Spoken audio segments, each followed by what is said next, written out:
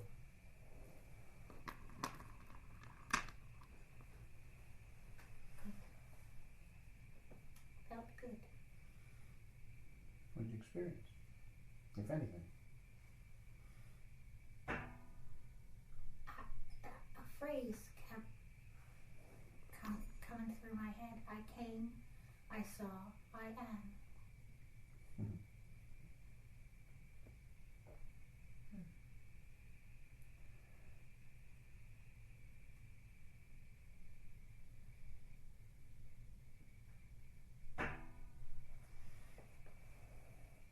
Okay. Anyone else have anything they'd like to share?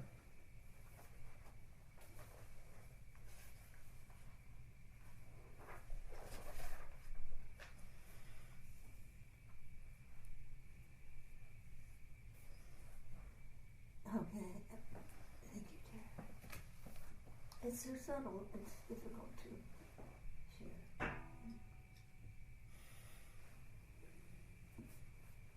Now, this is actually quite long, so as you know, we skip this page Yeah. and go on.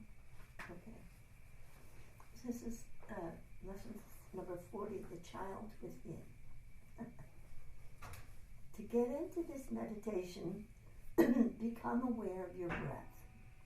Close your eyes, and as you exhale, cast your glance at infinity and simply extend your exhalation as long as you can by contracting your abdomen and then your chest. Let's do that now.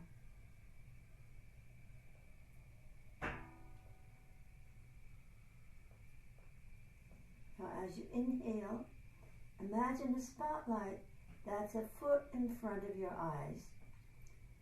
Dilate your abdomen and chest,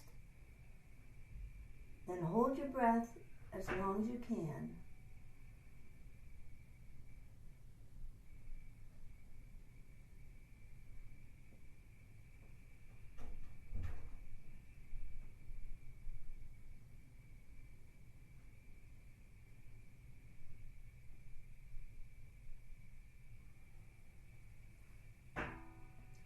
Now, during the hold, you feel as though you are like a pendulum that has grinded to a halt. That's the moment when you have a hunch about the eternity of your being. You can see very clearly that that is one end of your being. One pole is involved in the process of becoming, and the other one remains unchanged throughout the process of becoming. That's a breakthrough, if one remembers who one is. So just do that again a few times.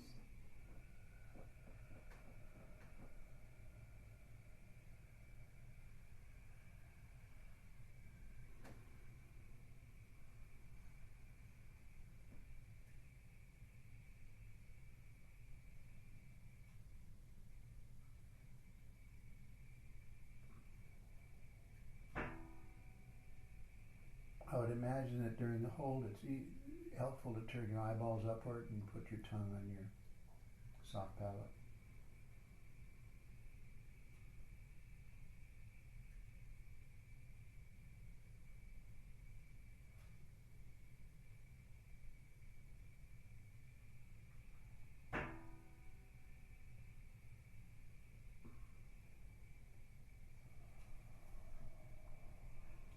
When we turn within and inhale, we transmute the impressions of the environment. And just let your breath go back to normal, but just be aware of the exhalation and the inhalation.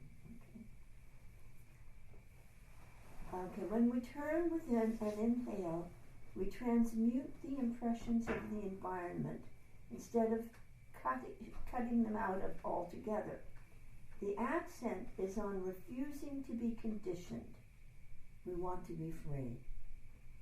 If we remember, as we hold our breath, we are right into that network behind the whole universe, and we experience ourselves as not having a clearly defined boundary. Therefore, we have that experience of participating mystique, as the French call it, a kind of underlying reality behind all things. In so doing, we are touched with our deeper drives, emotions, motivations, and intentions. As we exhale, we enjoy involvement, relationship, achievement, radiating, expressing ourselves. So we alternate between these two states. We shift a little bit and are much more into our emotional attunement as we inhale peace. One has to reach a very advanced degree of relaxation, almost like a point of relaxation that is found in auto-hypnosis. It's like the state you are in when you're about to go to sleep as you inhale. The keynote to this is vairagya, which means detachment, indifference. One is immune to the turmoil of the emotions that are aroused by one's involvement in life. It's a kind of therapy, that moment of peace. We have to breathe very slowly, of course, inhaling and exhaling between the peaceful state and, as we exhale, what is called by psychology arousal, could be called euphoria. I would like to call it a state of exaltation, glorification. The wazifa is Ya Azim, how glorious everything is, the Magnificat. Okay, so let's do that practice a bit.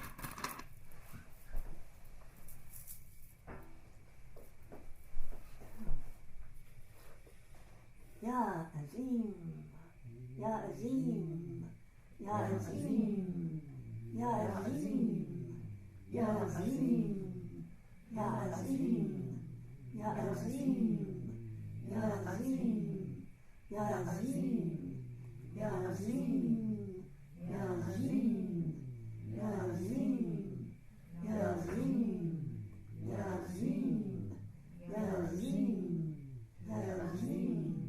Yazim, Yazim, Yazim, Yazim, Yazim, Yazim, Yazim, Yazim, Yazim, Yazim, Yazim, Yazim, Yazim, Yazim, Yazim, Ya Azim, Ya Azim. Just to drop the Ya and do the Azim on the exhalation.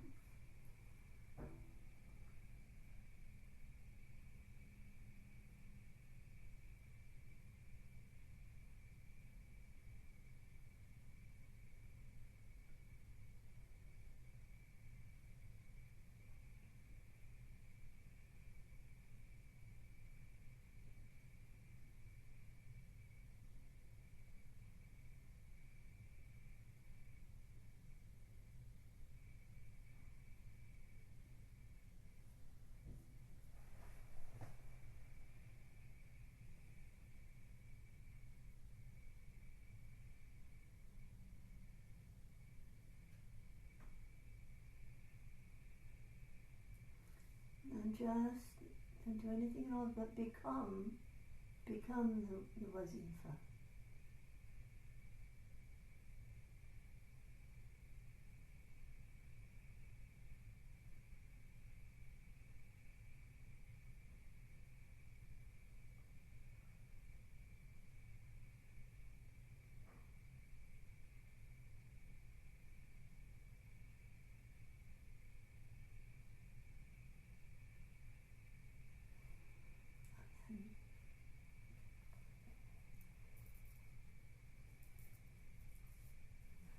Have a sense of that within you.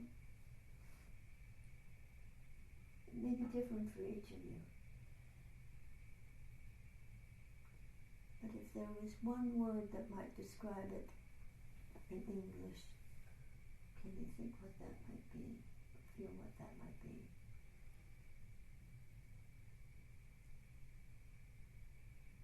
Togetherness. Okay.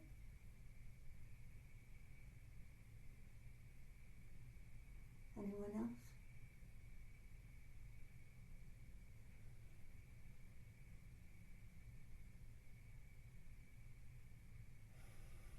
I was feeling magnificence Oh, during the practice. good. You know, when you do a zine, if you place the sound in your third eye, did anybody do that? I mean, I knew to do that. I don't know. I should have said Well, the something. sound pretty much goes up there. Yeah. Okay. Yeah. The vibration of it. Yeah, the E sounds. Vibrate in the third eye. In the throat, ah in the heart. I find that in order to remember my real being, to find it back again, I have to enjoy a wonderful sense of peace, which I can't attain if I am concerned that I am not doing what I'm supposed to do. Oh, mea culpa.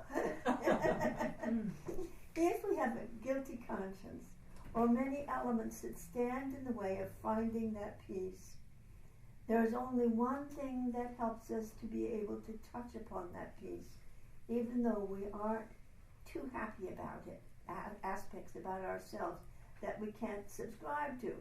And that causes certain disturbance in our self-esteem. Yeah. The only thing that makes it possible to touch upon this peace is a thought that I found in the teachings of Pure Murshid Hazrat Inayat Khan when he said, quote, "The inner core of our being is like a mirror which cannot be tarnished by the impressions upon it." Unquote. I'll read that again. The inner core of our being is like a mirror which cannot be tarnished by the impressions upon it. It's the same as the scripture we read. Here, would you get it out here? You mean from this Yeah, one? yeah. Yeah. So, it's no longer in here. It's there in the front. In the front. Oh, here it is. Right. The soul has no birth, no death, no beginning, no end. Sin cannot touch it, nor can virtue exalt it. It has always been and always will be, and all else is its cover, like a globe over the light.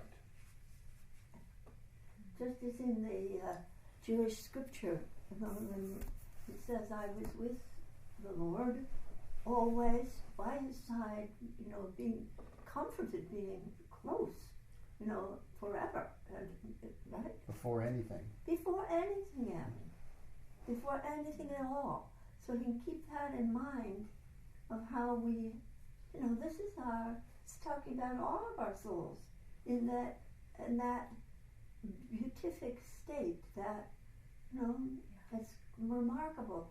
So that's why you don't have to try to be good, right?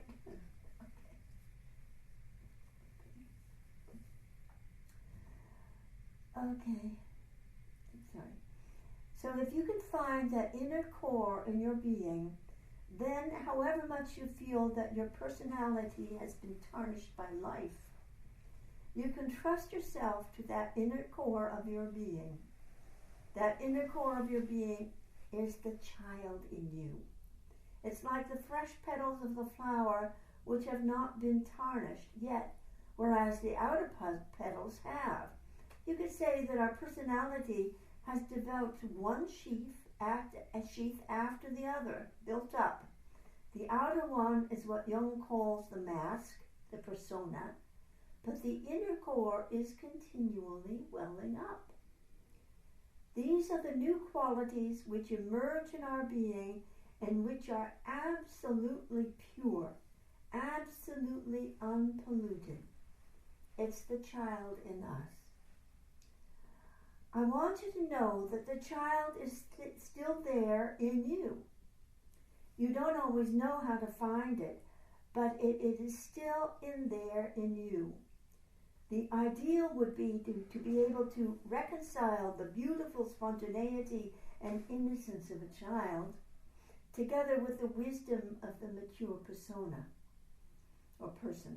As you know, children trust themselves to their creativity, and when they get derided by their friends, they tend to lose confidence in their spontaneity and become less creative. Creative people are very often those who keep on honoring the child in themselves. Even Bach and Brahms, who were very mature people. All right. Oh, sorry, we don't have this. Do we have this Andrew Lloyd Webber Requiem? Do you know where it is? I have it. I have no clue where it is. Never mind. Okay, so just to try to envision, in a sense, that rose, that beautiful. Start with a rosebud, of whatever color you like, and imagine it beginning to unfold. And the motion might come from the core.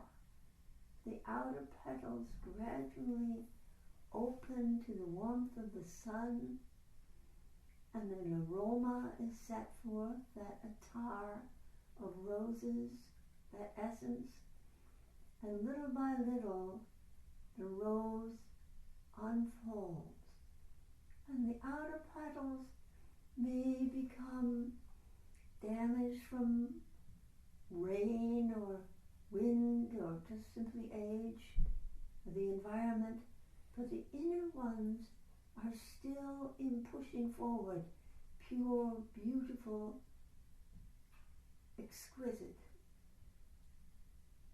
And that is what is within us.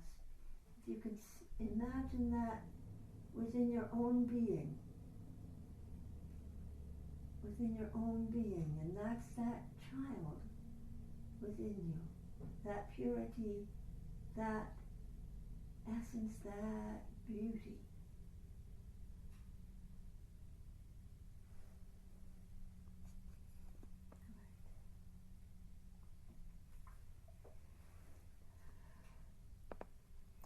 Now try to listen to the Requiem of Andrew Lloyd Webber, the child singing the Agnus Dei in P.H. Jesu, like an angel, to get into the attunement of the child in you.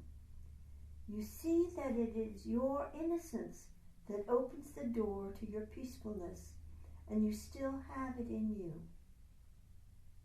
It can never be undermined. It is that innocence that will wipe out the sins of the world like the Agnus Dei, the Lamb of God. That's what the child is singing.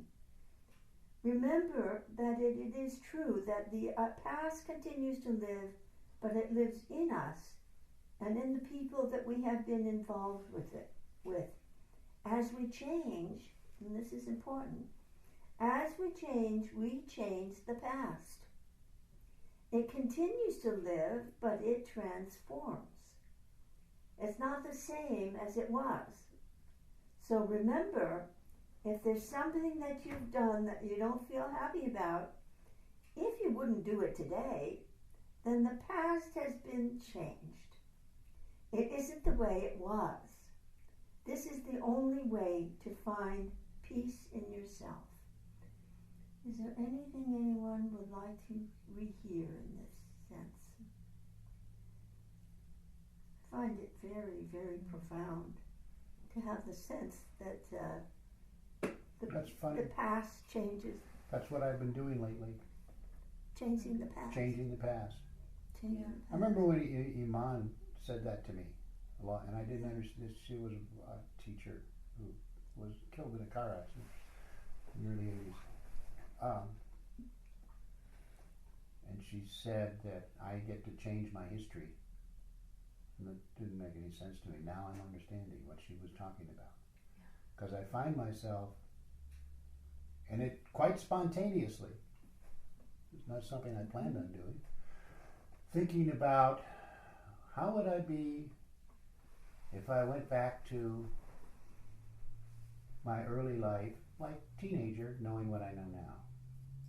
And thinking about all of these circumstances that were embarrassing or annoying or difficult, seeing them from my eyes now. And it changes them. So I feel like I'm going back and I'm rewriting my whole history. Right. I'd like to do a little practice. It's kind of nice. It's a practice of kasab, which I think all of you have done at one point or the other. We'll just try it. We'll try it a few times. When you breathe in, say you breathe in the left nostril, hold, breathe out the right. And this time we're going to breathe in the right, hold, breathe out the left. and it's called by Pirmalat the arrow of time. So as you breathe in the left, it's like you are being pulled toward the future. Okay? When you hold the breath, you are in the present moment, receiving the blessings of God. And you're being drawn, and he says the pull of the future is greater than the push of the past. So you're being drawn in a sense toward your future, how you want to evolve, how you're going to evolve. Then you might envision that as you would like it to be, or sense it to be. Then when you go the other direction, towards the past, breathing in the right and out the left, your future is healing your past. Okay, it's quite amazing. Okay, so it's exactly that way that you have, because you have to think of something differently. The way you would do things is different now, or even in your future. It changes the past, the history. It's like the things may have been the same in a sense, but it's like they don't have the same effect.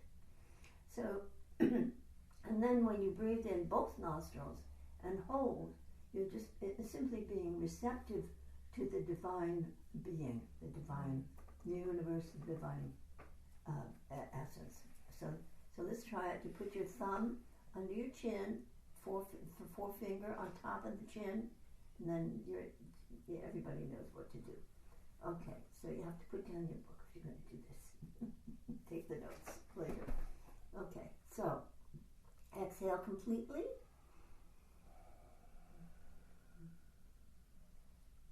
Breathe in the left nostril, say 5 counts.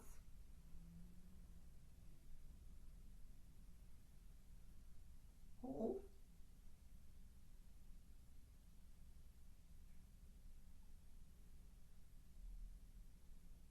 Exhale out the right.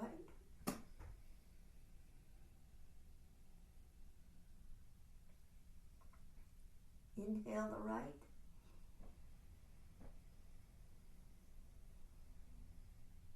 Hold.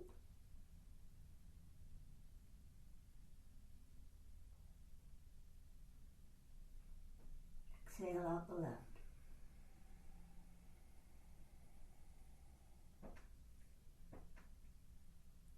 Inhale both nostrils. Hold, tongue up, eyeballs upward.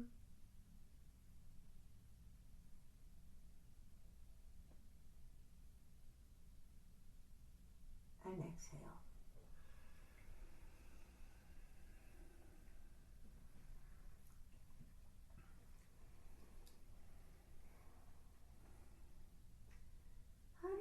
after that?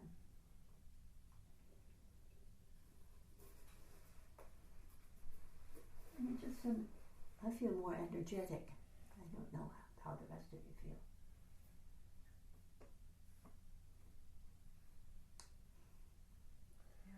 I don't feel any immediate change. Okay, that's what I want to hear. Yeah. Anyway, you feel it? I feel as if I was given a gift. Just a gift. Yeah, I feel balanced. Suze? Anything? I'm feeling change. Okay. What you were talking about right before that, that made me feel Good. Okay. lucky. So, all right. So also, I like that word. whenever we call on you to say how under that feels, it's perfectly okay to say, I didn't get anything. You know, it's like I don't feel this. You know, it's like I'm not getting it. Because of course, there's times when we don't feel any sense of difference, and that's perfectly okay. It is what it is. Okay, and there's no criticism here. Sometimes when we do this, people go off in a big tantrum about how glorious, how wonderful they've been, and you say, "Oh hell, I must have missed that one." Where are they? I'm not opening my mouth. You know? When it's perfectly okay to say it how it is. Okay. You have any? No, that's the way I feel most of the time. You want me to what? Yeah. Okay. Yeah. Okay. But sometimes these things are like little time bombs, and they take a while. Or you have to do them several times. Sometimes you know them before you feel them. Yeah. Yeah, that's true too. Sometimes it's And then- almost I hear it before I feel it. Okay. And then do you doubt yourself? That's No. what I find myself doing. You know, like when you said, I just noticed this. I had never noticed it before. When you said visualize a rose, I instantly got a really very clear image of a rosebud, and then I began to doubt that I could see it. Well, And it was very cool, you know, and then I began insisting. gives that kick that doubt a kick. Yeah, right? Yeah. That was a cool, That's a limitation. yeah, that's a very cool experience, yeah. Yeah. Okay. Okay. Doubt. Yeah. It's a wonderful thing. Yeah. Okay. The center of the hurricane is a void, a vacuum, and so you are backstage of the universe. You can plumb that attunement by holding your breath after inhaling.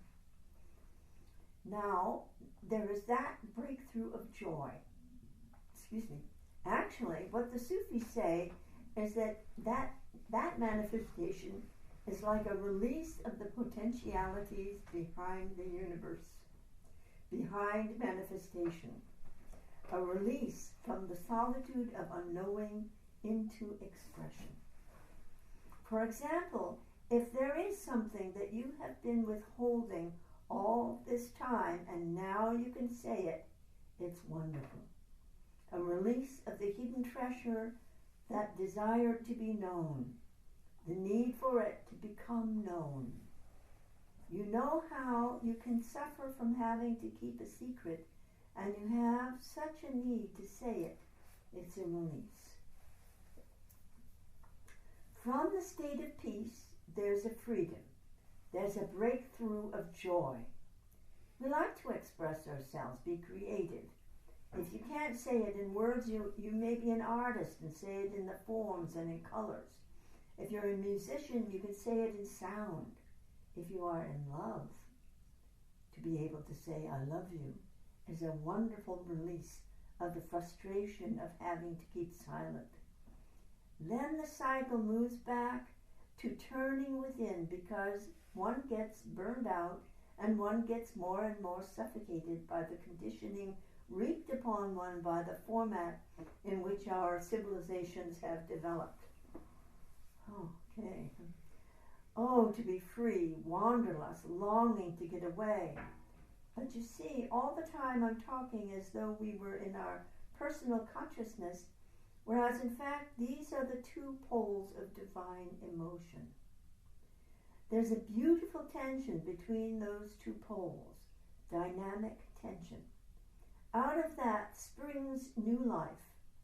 Just think of those two words, Yabaten, turning within, often described as the veiled woman or the veiled mother of the world, who carries so much bounty in her being and cannot give expression to all this bounty except in some limited form of expression, so that for the Sufis, that which manifests is infinitely small in comparison with the non-manifest.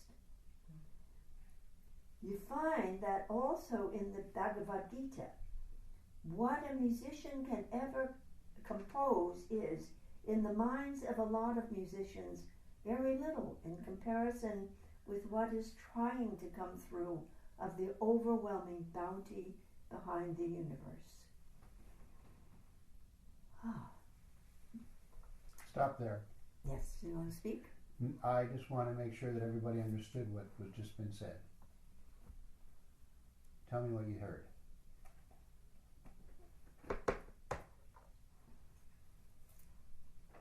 Want me to read it again?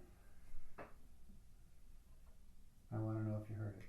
There's so much that you can't put it into words or notes, or there's no way to express it on this plane.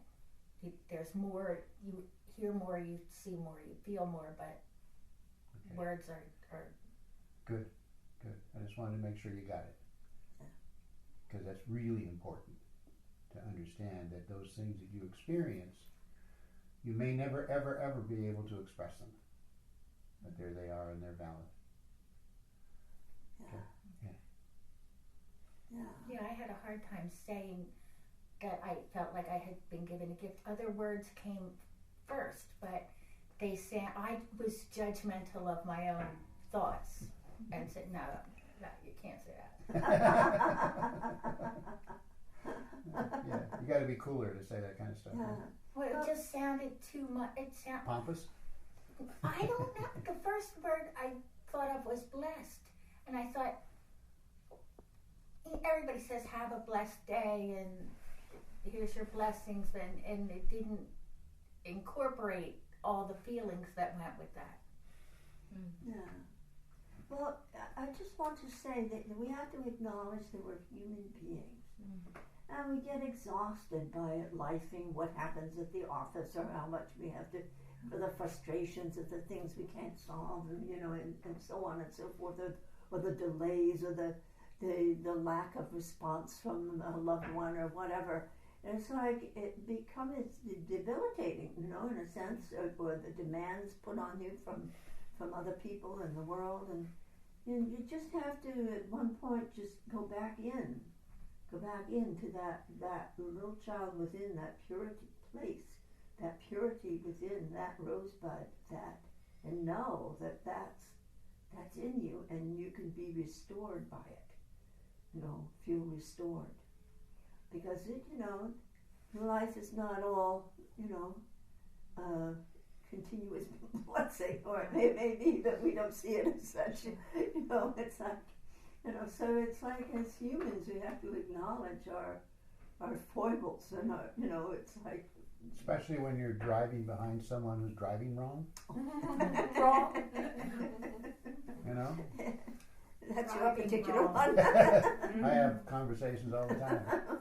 So it's like, but to trust that there's something very beautiful and pure within you, then you can, take the time to go inward,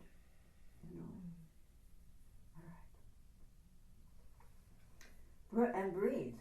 Breath is the transducer of the non-manifest into the manifest. It's like a tidal wave that carries a boat, for example, that carries the non-manifest into manifestation. It's not your breath. We talked about this earlier. Mm-hmm. It's not your breath. It's like a cosmic ebb and flow that you can tune into, just as if you were surfing, and you can tune into the rhythm of the waves and optimize the use of the energy of the waves to fulfill your objective. Boy, that's a mouthful. Yeah, can you read that one again? Sure. So the breath is essential for us all to remember.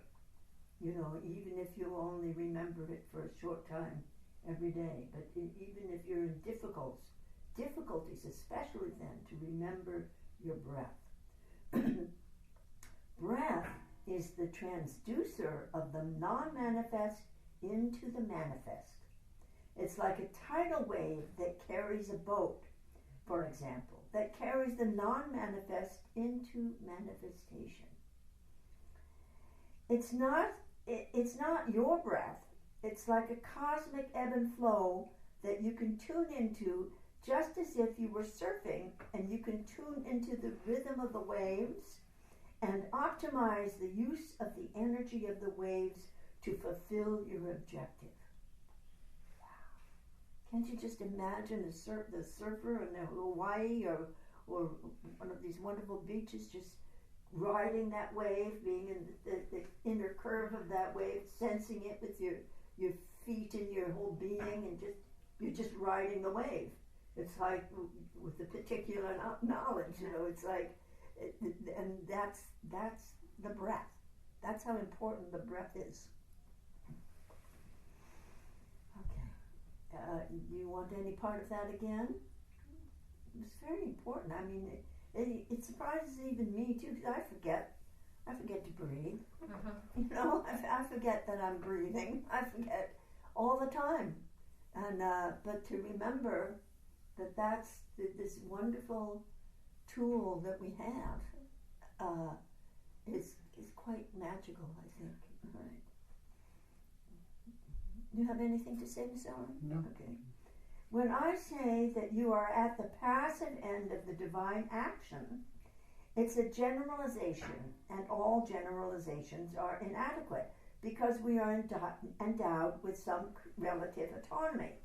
Therefore, some incentive and also some kind of individuality, but breathing is something like surfing. The main thrust is the thrust of the energy of the sea, and then one rides this tide, but then one does bring it into one's own energy at some point to give it some kind of direction. Still, one's own energy is derived from the overall divine energy, just like the branch of a tree. You can't say it's your energy in contrast with the divine energy.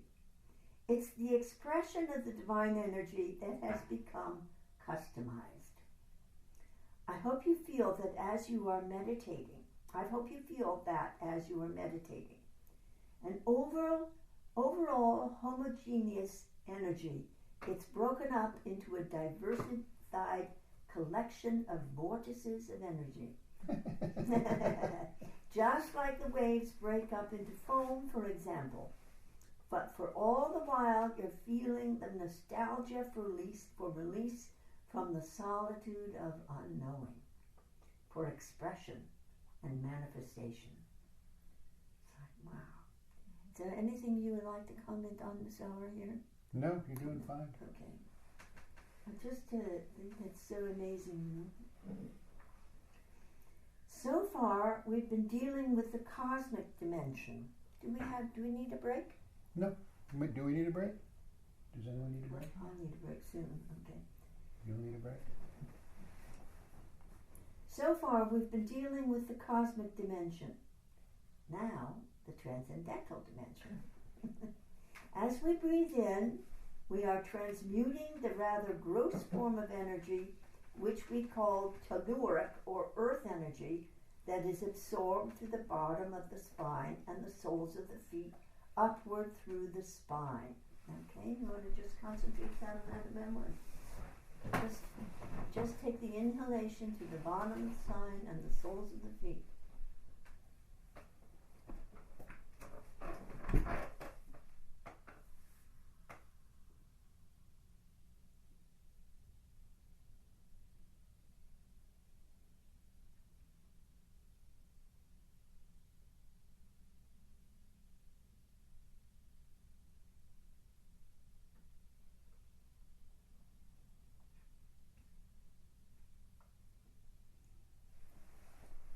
As we breathe out, we are conveying the energy of pure spirit downwards. It's called the quickening of the Holy Spirit. We are dealing with those two poles of energy, gross and fine, and I call the finer one the catalyst of pure spirit that triggers the lower forms of energy into motion. That would be thinking of ourselves as the ones who are breathing, but if we start getting in touch with the divine breath, the ground of our personal act of breathing, then we experience both things. One is that as God exhales, he, she materializes or actuates a reality that is far beyond what we understand by matter. As a matter of fact, in order to do so, he, she proliferates. It was not quite correct to say that he, she fragments into many beings. One could look at it that way, of course, but that is not it. I suppose what proliferates is the miracle of birth is that one tends to proliferate into other beings. There's some basic principle behind that which I'm sure you can feel, how one descends from the primeval unity into multiplicity. You find that in the Kabbalah, that out of Kidder, basic unity, where the multiplicity doesn't appear, it's like salt dissolved in water. At a certain point of saturation, the crystals begin to appear so that latency begins to be actuated into existence. Does anybody want any part of that again? Now's the time for break. Okay, so we'll take a break now. Yep. Okay, great. All right, so give myself some light here. Okay, here we go. So then, as God exhales, in the Sufi view, pure spirit becomes materialized. It is not so much manifestation as existentiation. As God inhales, he, she extracts the essence of that which was gained by manifestation and integrates it and recycles it back into unity again. Okay? Back on track, everybody? It's way over my head. You're doing fine. That's what he always tells me when I think I'm lost. You're fine. Yeah. You know, it's like these things are these you hear these things, and then you'll hear them again and again and again and again and again, right? And then there'll come a point at which it'll finally have coalesced in your being, not sunk in, it'll have coalesced. Mm-hmm. And you will find some way to make it yours. Okay? But sometimes it takes a while, and that's fine. Yeah. You don't need to worry about it if you don't get it first time around. Mershid speaks about the dichotomy between involvement, enthusiasm, achievement, and then on the other hand, detachment, indifference, and freedom. Okay? There was a theme this morning, earlier. I'll read that again. He speaks about the dichotomy between involvement, enthusiasm, achievement, and then on the other hand, detachment, indifference, and freedom. So you need all of those. You need the involvement and you need the detachment. One is moving between these two poles. As God exhales, it is the first one that is paramount. As God inhales, the other one. So you understand, as God exhales, it's involvement, enthusiasm, and achievement. And then as God inhales, indifference, detachment, etc. So that every time that we experience enthusiasm for the beauty and marvel of creation, we are participating in the divine exhale. And every time that we somehow prune our lives in order to become pure spirit, every time that we experience resurrection before death, we somehow make a synthesis of experience. We extract the essence of our experience from the contingent. Okay, in other words, from our experience of life. Ride the wave in and the undertow goes back. Kinda, yeah, good for you. It's really not going under your feet. Yeah. When we have a longing for beyond, we are participating in the act whereby God is inhaling. Okay? So that nostalgic moment when you remember and just desire it so deeply, that's the divine inhale. And that tells you what? That both are happening simultaneously. There's an exhale and an inhale taking place at the same time. It's what you're giving attention to that is what's going on for you in the moment. All right? As Merced says, the pre-knowledge, the proto-critic knowledge, pure intuition is now intermeshed with the knowledge that is required from experience. I know Merced didn't say it that way. Okay, the pre-knowledge, the proto-critic knowledge, the pure intuition is now intermeshed with the knowledge that is acquired from experience.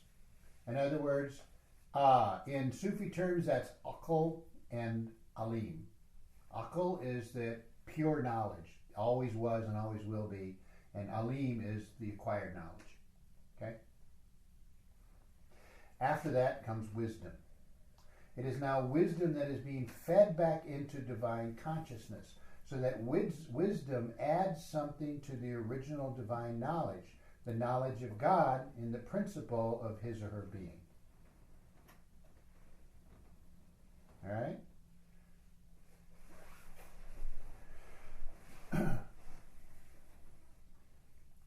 Now,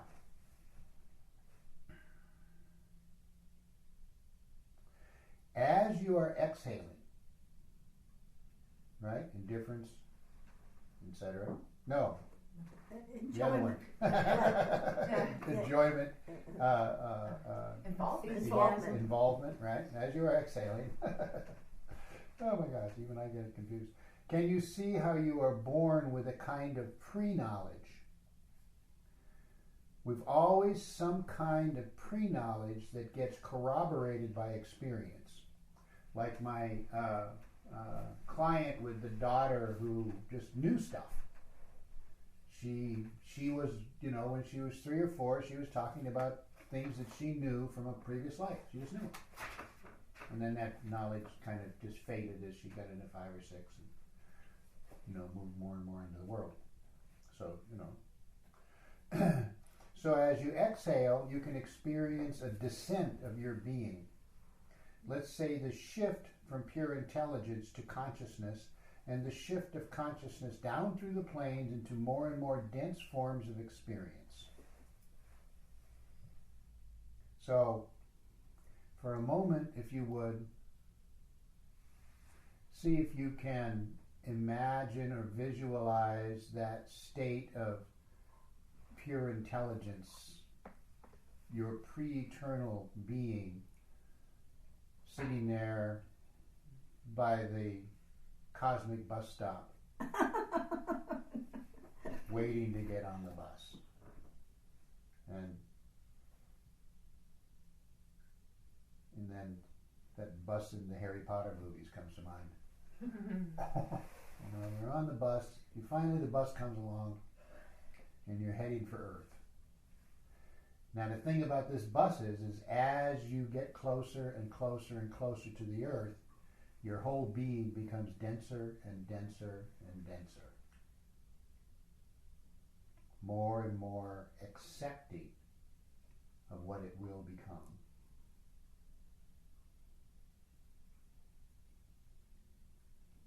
How does that feel? Tense. Heavy, right? Confusing. Confusing, yeah. Yeah. Okay. All right. Anyone else have I'm having the opposite feeling, which is strange. You can. It's okay. Yeah. I felt like a butterfly for that moment. Oh yeah. Am I a butterfly? That whole thing. Like it just looked kind of like it It's just the felt Chang Tzu. completely light. when Okay. you said that. So. Yeah. Right. Yeah. So you can feel it in many different ways, can't you? This entering into, here we are. We're here. You have, you put your hands in your thighs. You can feel your muscles, Yeah. whatever. You feel the cloth, Mm-hmm. right? Lean back against the back of the chair, and you can feel supported, etc. All those things that tell you that you're, the texture of your sweater against your arms, and all those things that tell you that you're in a limited body, right? It's a little more difficult to experience that state of unlimited being. Now, I'll tell you a secret about all this. It's about you getting out of the way. As continually, the whole practice of Mahasabha, continually examining your sense of yourself without beating yourself up. That's critical.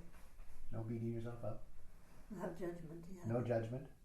Just being aware that this whole process of learning and unlearning that you're going through is essential to your being, because your being, just like what you just expressed to me, like your being demands it, and then you forget, right? And then you remember it again, and that's perfectly fine.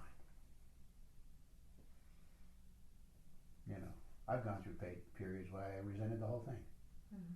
Get away from me. I don't want to hear any more about spiritual nonsense. Sometimes they lasted for a while. So you just sit there and be patient. I don't remember that. See? Maybe I just imagined you being patient. I don't remember your refusal or my patience. Either one. Okay. That's because it's so organic, because you adjust with each other. Probably, yeah, we do that. Okay, where am I at here? Okay, it's much more like pure spirit was breathed into the womb of the Virgin Mary by the Archangel Gabriel, the breath of life. In fact, it is that kind of breath that heals and vivifies. It is the secret of the power of miraculous healing by the Holy Spirit. It's not energy, you see, it's the transducer of energy, the tide that carries energy and transforms it, the catalyst. And I was just reading in the healing volume, Mershid saying exactly the same thing, but he basically was saying you don't heal from intent, you heal from purity, from just being. Not from any kind of like, oh, I'm going to do this, you lucky person. Yeah, that's like a fundamental in the Raphaelite. Yeah. Mm-hmm, mm-hmm. Yeah. Exactly. Okay. But you realize too, it's very simple. It's not complicated at all. It's just a matter of saying, I am, it is, rather than I am. It is. Okay. Because that's the same kind of thing where you step out of the way. Yeah. Yeah. So you have to have the confidence in yourself that you can in fact do that. Right? You can believe that it's okay for you to step out of the way and not be in control. You realize that in order to experience this more profoundly, we need to become aware of our existence on several planes, consciously. And actually, Pure Vilayat said that to me once, because I asked him a question about awareness of the many planes of existence. And what he said was, they're here all the time. They're not separate, they're not other places that you travel to. It's an awareness, not a movement. Just, that this state of consciousness of the many planes of existence is, up to you, relaxing your need to feel aware in this existence. You know, you're here. You're not going anywhere, but all of the other planes of existence are here as well. Okay? Where am I? So we need to extend our consciousness to the higher planes in which we have our being and eventually get some kind of clarity into what these planes are. Something about the nature of these different planes. The planes are not a matter of space, they are a matter of attunement. We can pass in review each different plane as we exhale and again as we inhale. So that's where Chagall as a practice becomes very important. Which we'll do right now, and then I'll just read this last paragraph and we'll finish up. But what I want you to do is, there's a secret to Chagall, and Chagall is this one, right? You know how to do it, Linda? Okay. As you hold your breath, see if you can get to a state of non-thinking. That's what turning the eyeballs up and pressing the tongue against the soft palate is helpful for. Get you to a state where you're not thinking. And how long should we hold our breath? As long as it's comfortable. Okay. There's no timing on Chagall, unlike Kasab, which is about rhythm. Okay, so let's just do a couple. Let's do 3, and you just do 3 as you are comfortable.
Okay.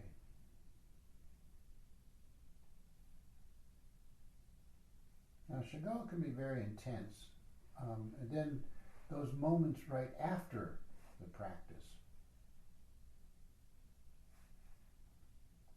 is when you can tune into your various bodies of existence.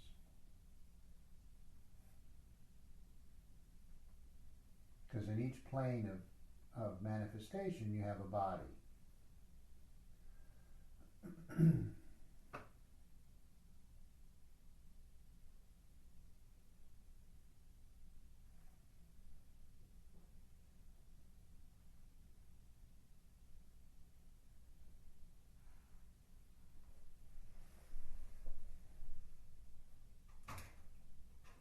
Okay.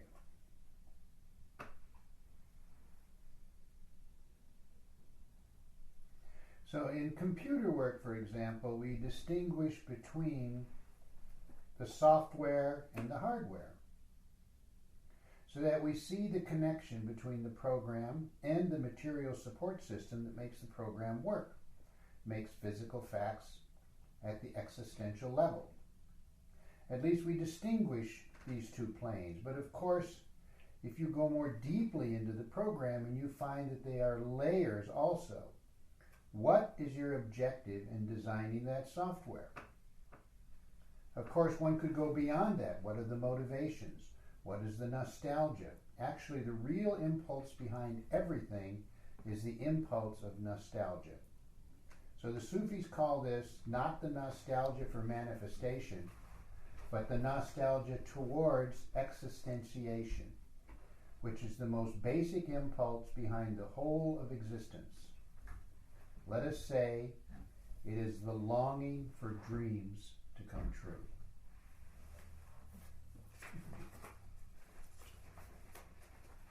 That's it, I think. Yeah. The longing for dreams to come true. That's like a whole new take on nostalgia. That's cool, isn't it? Yeah.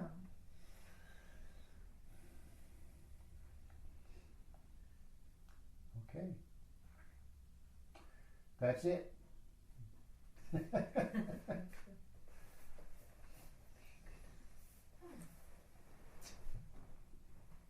Who was it that used to say this? Put that in your pipe and smoke it. Who used to say that? I don't know. Some W.C. old- Fields? Some old, huh? W.C. Fields? Came to my mind too. Yeah. Oh, maybe.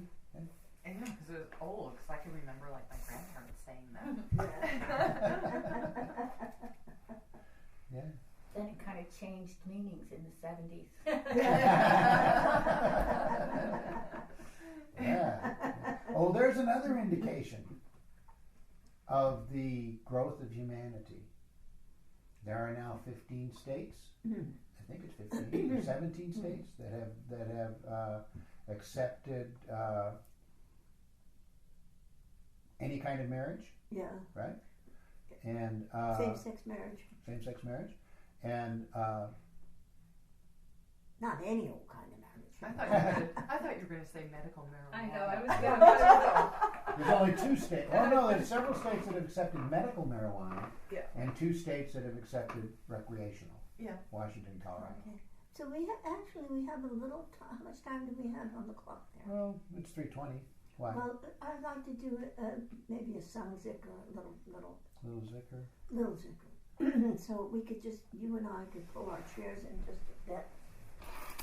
Okay. Us old people now no longer sit on the floor. You can if you want. No, not today. Need an adjustment.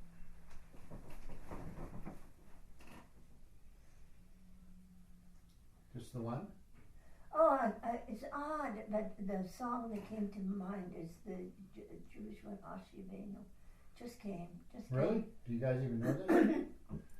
Okay, well, we'll sing it for you. Hashivenu, Hashivenu, Adonai Eloheinu, Vena Shuva, Vena Shuva, Kadesh, Kadesh, Yavinu. Okay, then started out too high. We did. Ashivenu, Ashivenu, Adonai Eloheinu, Vena Shuva, Vena Shuva, Kadesh.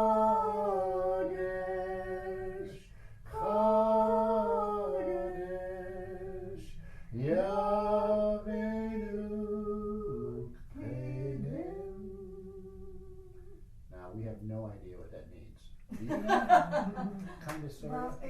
the Kaddish is what is sung when someone has passed, actually, Yeah. it's said. But, so something within us dies in order for something new to be born. Okay? Sounds good to me. All right, so, Do it some more till you get it. no, let's No? just move on. We're gonna move on now. That's a tough one. That's a tough one to pick up. Yeah, I guess it is. Yeah. Oh, you're just pulling my leg here. How's that working? Is it healing? Okay. Are you pure in heart? What else should we do? Something we need to teach them all. We know so much, and we never really do any of it. So like there's let's see,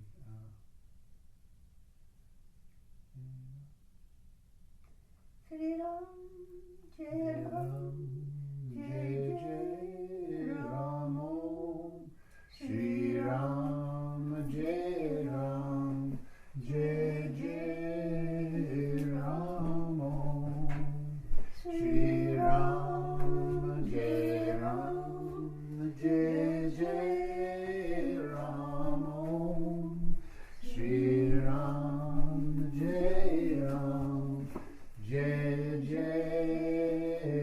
Ram Om Shri Ram Jai Ram Jai Jai Ram Shri Ram Jai Ram Jai Jai Ram Shri Ram Jai Ram Jai Jai Ram Shri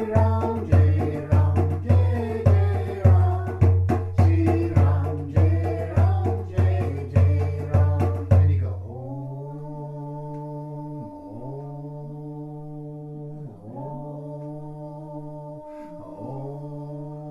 Shri Ram Jai Ram Jai Jai Ram Shri Ram Jai Ram Jai Jai Ram Shri Ram Jai Ram Jai Jai Ram Shri Ram Jai Ram Jai Jai Ram Om Ram Jai Ram Jai Jai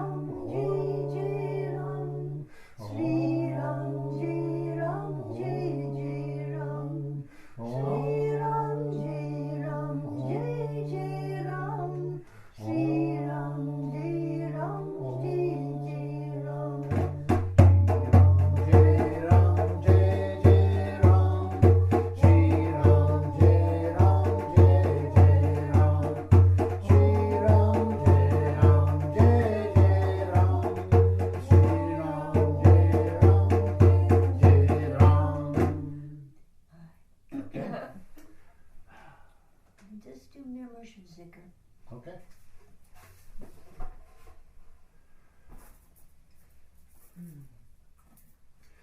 La ilaha illallahu. La ilaha illallahu. La ilaha illallahu. La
perfection of love, harmony, and beauty, the Lord of heaven and earth.